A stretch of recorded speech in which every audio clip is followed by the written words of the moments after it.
Kemudian saya ingin mempertanyakan kepada pemerintah CQ BGN, kan sekarang sudah ada 3 wakil nih. Dari 3 wakil ini, siapa mempertanggungjawabkan apa? Ini perlu, Pak. Contoh, misalnya Bu Nani mempertanggungjawabkan soal gizi. Kemudian Pak Sony mempertanggungjawab tentang distribusi. Kemudian mempertanggungjawabkan terkait dengan gizi dan kebersihan, misalnya seperti itu. Jadi dari 3 ini harus punya tanggung jawab sendiri-sendiri yang fokus, sehingga pertanggungjawaban bisa kami mintai pertanggungjawaban. Kami DPR ini fungsinya kontrol, Pak. Bagaimana kami bisa melakukan kontrol kalau kami nggak tahu kerjanya Bapak itu apa aja? Fungsi dari tanggung jawab Bapak-Bapak yang ada di depan hari ini apa saja itu kami nggak tahu. Jangan sampai kemudian menjadi masalah ketika rakyat seolah-olah merasa kami tidak melakukan kerja kami untuk melakukan kontrol kepada BGN, sehingga banyak kasus. Tapi perlu digarisbawahi, program ini program yang sangat baik untuk anak-anak bangsa, untuk meningkatkan pertumbuhan otak anak-anak bangsa kita, untuk meningkatkan agar anak-anak kita ini punya kualitas ketahanan imun.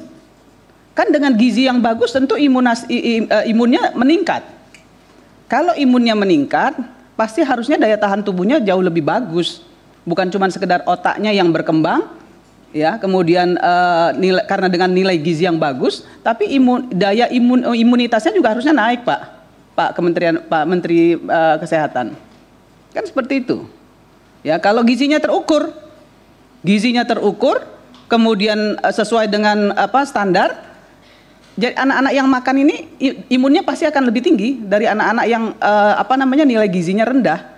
Makanya harus kita dukung nih program ini.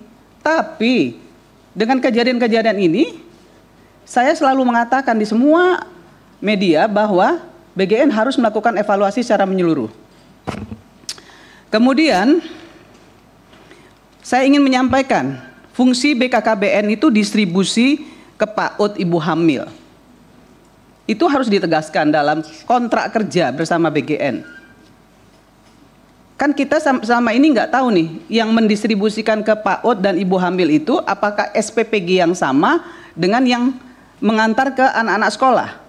Kalau dia merupakan SPPG yang sama, kenapa ibu-ibu hamil dan anak-anak PAUD itu nggak terjadi kasus-kasus? Ini kan juga menjadi tanda tanya dan harus digarisbawahi.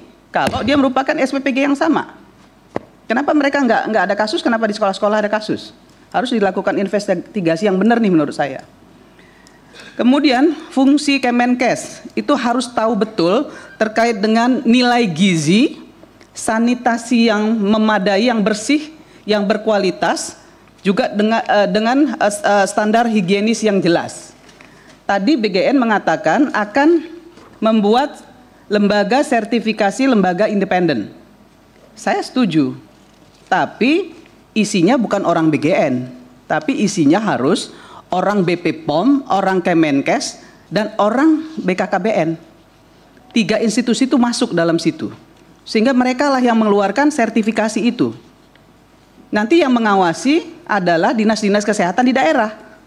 Karena otonomi daerah, maka anggarannya BGN harus mendanai itu juga, mengeluarkan anggaran untuk itu.